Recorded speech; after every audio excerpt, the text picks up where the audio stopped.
Hey guys, tonight we're making a loaded cauliflower. Start by preheating your oven to 350 and cut and clean your cauli. Then we're going to sprinkle a little salt and steam that for about 4 to 5 minutes and put it in our dish. We're going to use a cup of mayo, a cup of sour cream, bacon, cheese, diced onion.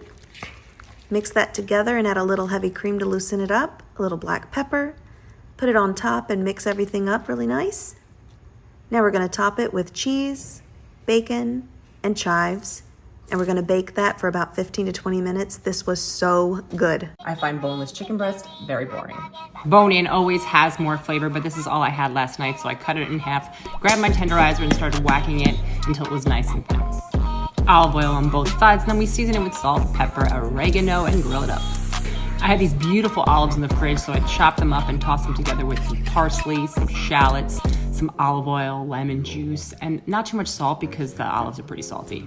Down goes the chicken, then the olives, and then I shaved some Parmesan Reggiano, and you know what?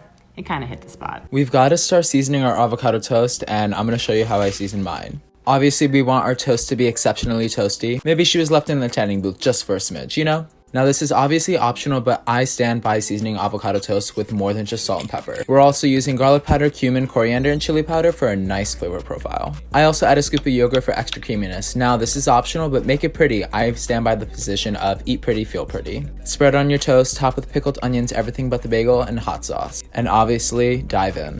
I'm going to show you how I made this really fun box of chocolate-covered Oreos. Melt white coating wafers according to package directions, and then add your gel food coloring of choice. Pour the chocolate in an Oreo mold just enough to cover the base. You can find these on Amazon for about $3 a piece. Tap on the counter to level out the chocolate and then gently press in your Oreos. Freeze these for 5 minutes to set the base, and then continue pouring chocolate over the top of the Oreos. Give it a tap to level it out, and then add a little bit more if necessary, making sure not to add too much. Here I'm tapping it again to level, and now I'm going to freeze for 10 minutes. Gently flip over on a soft towel, and now you're ready to decorate. Here I'm using edible ink markers. I'm drawing a pumpkin and a jack-o'-lantern. And now I'm using the remainder of my chocolate to pour in a piping bag. I'm going to make drizzles on my cookie, and then I'm going to add some sprinkles. You can really get creative at this point. This is a fun activity to do with the kids. Here I'm doing some candy eyes and more drizzle to create a mummy, and some additional drawings I did on some white chocolate. And now you have chocolate-covered Oreos. Enjoy! So today I wasn't sure what I was going to make for dinner, and then I was like, well, I have salmon, I have pasta, let's make something. So this is what I made. Basically, we got 2 salmon fillets, put it in a pan with olive oil, flip them over once they were ready. Then I added more olive oil. You could add butter too. Added some garlic and heavy cream. I ended up adding more than this towards the end, but I seasoned it with parsley and Parmesan cheese, and then I added spinach and miracle noodles, put the fillets back in there, and had it. It was so good. It's food time. Here we go. Take a tomato, red onion, yellow pepper, and orange pepper and slice them up into small pieces. Take a chicken breast and put 5 slices 75% of the way through the breast. Place sliced chicken breast on parchment paper on a baking sheet. In each of the chicken breasts, place peppers, onions, and tomatoes in each of the slits. Once veggies are placed, drizzle with olive oil, salt, pepper, Italian seasoning, cover with mozzarella cheese. Place in oven at 400 degrees for 25 minutes. Once done in the oven, take out, plate, and enjoy. Boom. If you like this recipe and any of my other videos, please. Just a little bit of apple cider vinegar and some red pepper flakes if you want it spicy. Now we're going to cover it and put it in the oven for 45 minutes on 475 degrees. Stir it and put it back in there for another 45 minutes. And this is the end result. And remember, don't come out that kitchen looking cute. Come out looking like you done something. So we about to make my 2-ingredient fried fish. All you need is 2 ingredients. Get you whatever seasoning you want. In this case, we're using Slap Your Mama. Get you some mustard. Look, hold on. Just get the mustard. You're going to season up your fish real well after you rinse it off. And now you're going to squirt on that mustard. I promise you won't taste it. Get your hand in there. A clean hand, thank you. Work that all in like that. Look at that. Work it in. Wash your hands. Get you some yellow cornmeal. Throw it in the bag with a little bit of seasoning. And take your fish and put it in the bag. And shake and shake. Let's make fries that are tastier and healthier than McDonald's. First up, we need to peel and cut the potatoes into fries. Add the fries to a pot with cold water and sea salt. Boil for 2 minutes and then drain. Bake with olive oil and your favorite herbs at 200 degrees for 25 minutes. Boom, there you have the perfect French fries. The whole family's eating keto tonight. Creamy Parmesan chicken. Took some chicken breasts, lined them in the pan, 1.5 cups mayonnaise, 3/4 cup Parmesan cheese, 1.5 cups of shredded mozzarella, a tablespoon of minced garlic, and then we're going to mix it all together. It should look like that. Season your chicken with some salt and pepper. I also added a little garlic powder. Then you're going to spread the mixture on top of the chicken. You're going to pop it in the oven at 375 for about 40 to 45 minutes. It should come out looking like this. And I had mine with some Brussels sprouts. 4.5 ingredients, and we're gonna have caramel apple cobbler. Grease a Pyrex. 2 cans of apple pie filling. Get them nice and even. Sprinkle a little cinnamon over the top. Heat up some caramel sauce. Now drizzle some over the apples, like that. Now mix it in a little, like that. Get some cake mix. Okay, we're gonna get it all over. Okay, even it out a little bit. About 1.5 sticks of butter. Okay, we're gonna get it all over. Boom. Have any dry spots? Just put a little pat of butter over it. About 30-35 minutes at 350. Oh my gosh, you guys, it smells so good. When it looks like this, it's done. Let her cool and set up.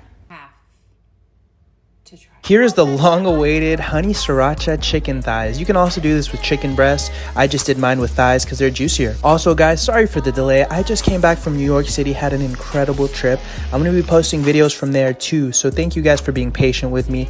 Love you guys as always. So start off with the chicken thighs here. I'm searing them in the pan around 3 minutes per side. I also season them with salt, pepper, some Lowry seasoning as well, and olive oil. Let that marinate, and then I cut them up into little pieces. As you can see, I added 1 tablespoon of honey, and then I go in right here. Look at the glaze right here. You want the honey to reduce down so the glaze is coating on all the chicken. Then I go in with around 3 tablespoons of apple cider vinegar. You can add more, drizzle of sriracha, and there you go. If you're not grilling your greens, you're really missing out. It's my favorite way to prepare romaine for this grilled Caesar salad. It only takes 5 minutes and people go crazy over it. A ton of you wanted this dairy-free Caesar dressing, so head to my Instagram for the full recipe on there. Super easy. Not only are they beautiful, they're delicious. We're making orange honey roasted delicata squash. Chop them in half, scoop out the guts, and slice them into rings. Place them on a parchment-lined baking pan and into a bowl. You're gonna add your orange juice, honey, olive oil, salt, whisk, and then drop in a rosemary sprig. Brush on all that flavor and then season with salt, pepper, rosemary, and roast at 400 for 20 minutes.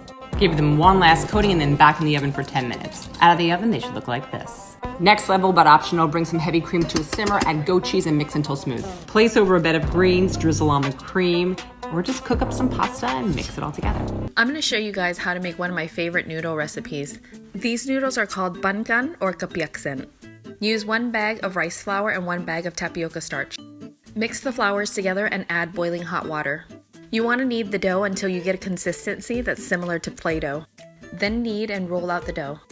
I usually do this by hand, but today I'm going to try out the new KitchenAid attachments. Right off the bat, I noticed that the dough was a lot thinner than when you roll it by hand.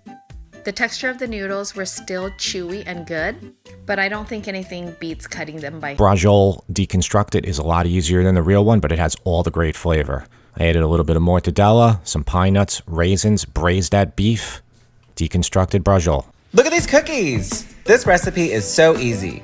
Blend them up, mix with 6 ounces of cream cheese, roll into little balls, refrigerate for 30 minutes, melt your chocolate chips for 30 seconds at a time until melted, dip, sprinkle, and enjoy. Okay, star of the show today, peaches. Here's a little trick. The peach has a seam that runs vertically down the side of it. If you lightly pierce this line the whole way down, the peach should pull apart cleanly into 2 pieces, making it easier to remove the pit. Once you've got your peaches cleaned and cut up, it's time for the fun part. Starting out with butter, we're gonna get the peaches cooked down in that goodness first. Then we're gonna throw in our light brown sugar, which will form a caramel. I'm kicking it up a notch with a shot of whiskey and an apple pie spice mix, which is a blend of cinnamon, nutmeg, cardamom, and allspice. Once you've got that cooked down nicely, it's time to start building the pie. I'm using a pie crust for the bottom.